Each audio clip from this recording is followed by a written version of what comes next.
Simple question de choix. Histoire et faits de la Bible, utile pour nous aujourd'hui. Une méditation quotidienne de Rinde Bruinsma. Aux éditions Vie et Santé. Bonne écoute. La lecture d'accompagnement pour le texte du jour se trouve dans le livre de Job, les chapitres 3 à 5. Ainsi donc, heureux l'homme que Dieu avertit. Ne rejette pas l'instruction du puissant, car c'est lui qui blesse et qui pense. Il fracasse et ses mains guérissent. Job, chapitre 5, versets 17 et 18. Certaines vérités peuvent se révéler plus dangereuses que des mensonges absolus parce qu'elles sont plus faciles à accepter que d'autres.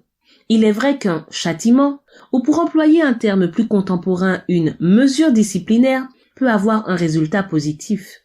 Dieu a aussi recours à des mesures disciplinaires à des fins éducatives.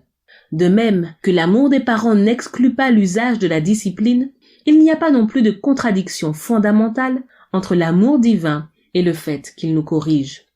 Il semblerait qu'Éliphaz, le premier des amis de Job, qui considère sa situation, approuve les mots que l'apôtre Jean écrira quelques siècles plus tard dans Apocalypse 3, verset 19. « Tous mes amis, moi je les reprends et je les corrige. Passionne-toi donc, change radicalement. » Mais ce n'est pas exactement ce qu'Éliphaz a l'intention de transmettre.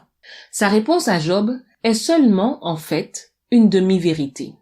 Éliphaz essaie de trouver une raison aux terribles événements qui ont soudain frappé Job. Et il ne discerne à ce moment qu'une seule cause.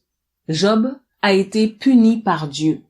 Apparemment, Job a fait quelque chose qui lui vaut la punition de Dieu. Par ces mots, Éliphaz déclare ce que tant de croyants continuent d'affirmer aujourd'hui, à savoir que la misère est le résultat direct de nos mauvaises actions. Les gens autour de Jésus avançaient la même théorie. Quand Jésus rencontre un homme aveugle de naissance, on lui demande « Comment se fait-il que cet homme soit né aveugle? Est-ce à cause de ses péchés ou à cause des péchés de ses parents ?» Ceux qui posent cette question sont convaincus qu'il doit exister une connexion directe entre le handicap de cet homme et certains péchés odieux. Bien entendu, il existe un lien entre la maladie, la mort et la misère d'une part et le péché d'autre part. Cela apparaît clairement au début de l'histoire de Job. Il y a Satan qui est quelque part impliqué dans tous les désastres qui nous touchent. Mais cela ne nous permet pas d'attribuer les problèmes spécifiques que subit une personne à une faute spécifique de sa part.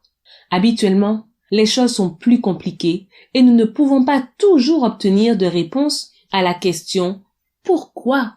Si nous pouvons admettre ce principe de base, nous avons franchi alors une étape importante dans la compréhension de notre souffrance et de celle des autres.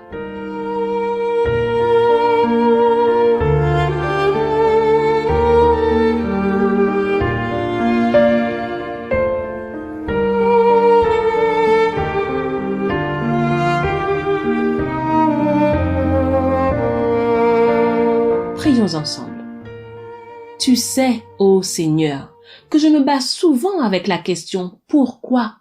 Donne-moi suffisamment de foi pour comprendre qu'il se peut que je doive attendre avant de recevoir une réponse satisfaisante.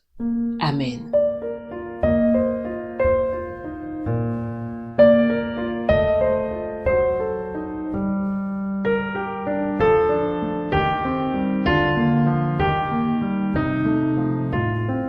À bientôt, cher ami. Simple question de choix de Rinde Bruinsma. Aux éditions Vie et Santé.